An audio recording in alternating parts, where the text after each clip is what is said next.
So, the microphone's over there, yeah. Hello. Oh boy, that's loud. How you guys? I think I could probably do this without the mic, but... What do we do? Just questions and answers, or...? If nobody asks a question, I will ask questions. Yes. So, recently I've seen a movie that was very interesting. It's called Frozen. And you were in it. And I've read that you also have done a stunt work and you did some acting on the movie. Can you tell us something about the production? Sure.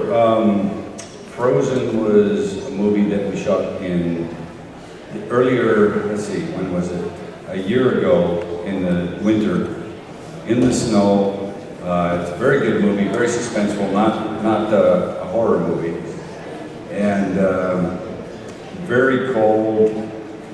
I did the stunts in it. I was a stunt coordinator, and I played a small part in it, where I look like I'm going to rescue them, or either that or kill them, and I don't do either one. I just leave. So it was a fun movie.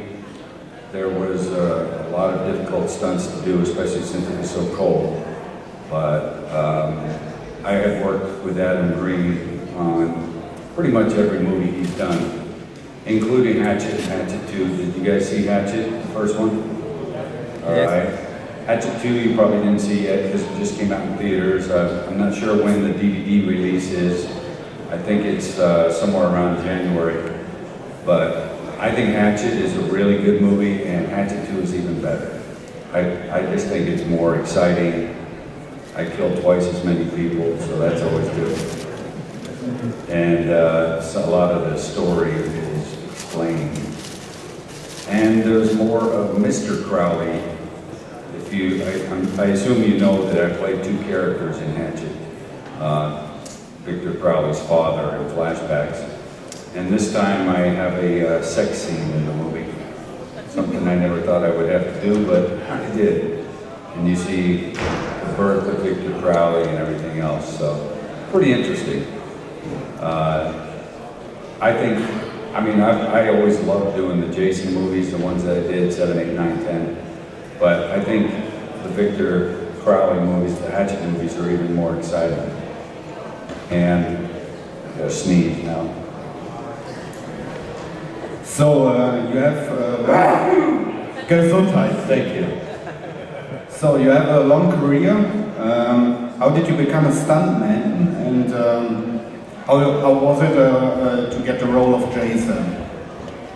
Yeah, I've been a stuntman for, in January it would be 34 years. I started when I was 3. Just kidding.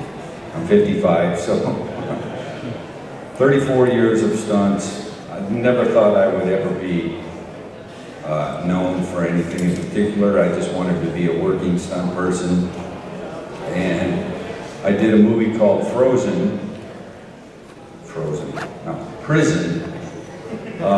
back in 1986, 87, somewhere in there. And I played a character at the end of the movie in a big makeup, head-to-toe latex. And the guy that was doing the makeup effects liked how I worked in the makeup, so he said, I want you to play Jason. I'm directing the next Friday the 13th. I said, great. And I had to do a screen test and everything, because before me, there had been 6 guys, basically, actually a little more, but 6 movies where a different guy played Jason every time. So they weren't sure about me doing it, so they had me do a screen test, and they liked what I did. So I got the part, and then based on that movie, they asked me to come back for the next 3 after that, so I did 4 in a row. I thought I was going to do Freddy versus Jason, but that didn't work out for whatever reason. I was never told why, but it wasn't my decision, because I never wanted anyone to play the part. Because I loved it so much. It was never about the money or anything. I just loved playing the character. And, it was a great run, and it was a very good part for a stunt person, because it's so much action involved, especially in part 7, the first one I did. The girl had telekinetic powers, so she made things happen to Jason, so there was a lot of stunts for me to do as Jason, including being on fire and all that. So it was a logical choice to cast a stuntman, because there's been, I think, three different guys that were actually stuntmen that played the part. Ted White, Ken Gerzinger, who did the character in Freddy vs. Jason, and myself were all stuntmen. Other guys are more actors that can do stunts, but the three of us were guys that were really in the business to be stuntmen. And I think it helps because there's no dialogue for the characters, so it's all action, it's all physical, and I think, you know, a stunt person is probably a better choice.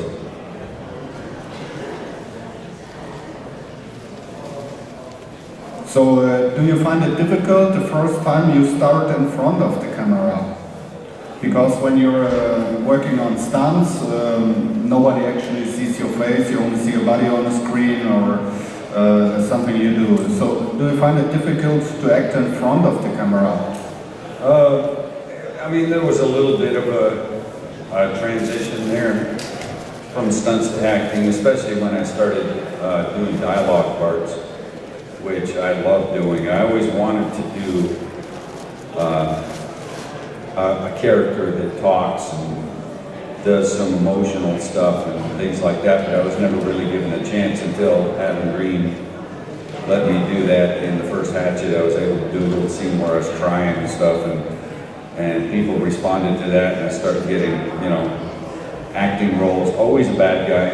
I'll always be a bad guy. I've never been a good guy. I don't think, maybe once or twice in my whole career, and I guess I don't look like a good guy. But playing a bad guy is more fun anyway. Any actor will tell you that. It's more fun to be the bad guy. You don't get the girl, but you get to kill the girl, so. You had a question?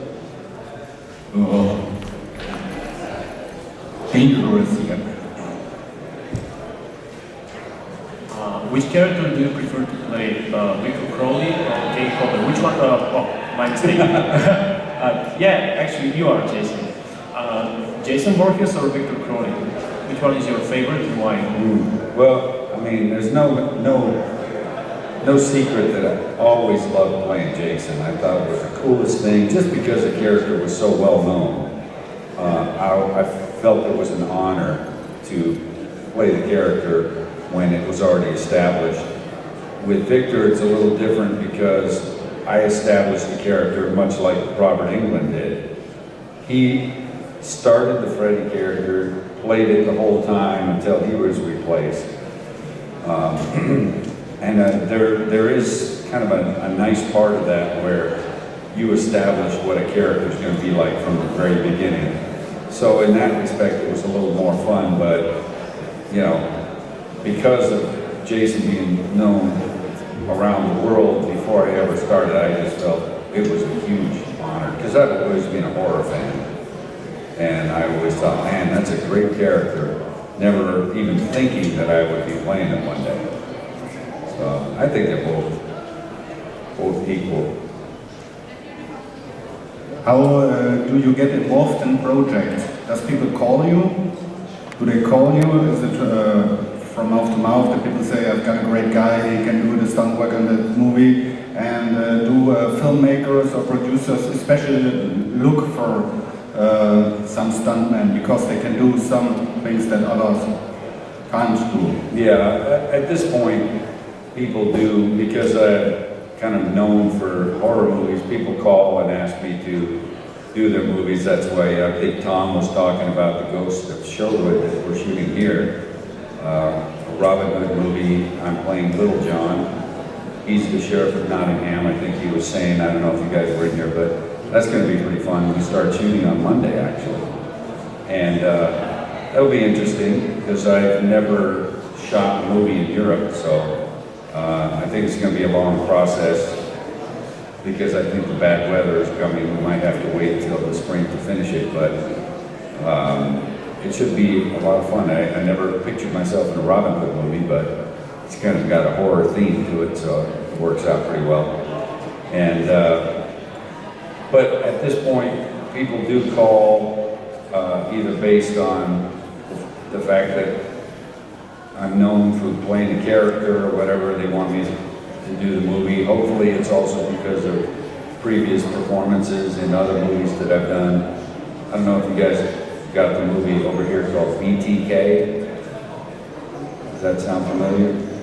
It was a real serial killer in the United States, and I played him in a movie, which was kind of fun because he was one of those killers that he was likable. A lot of the movie, people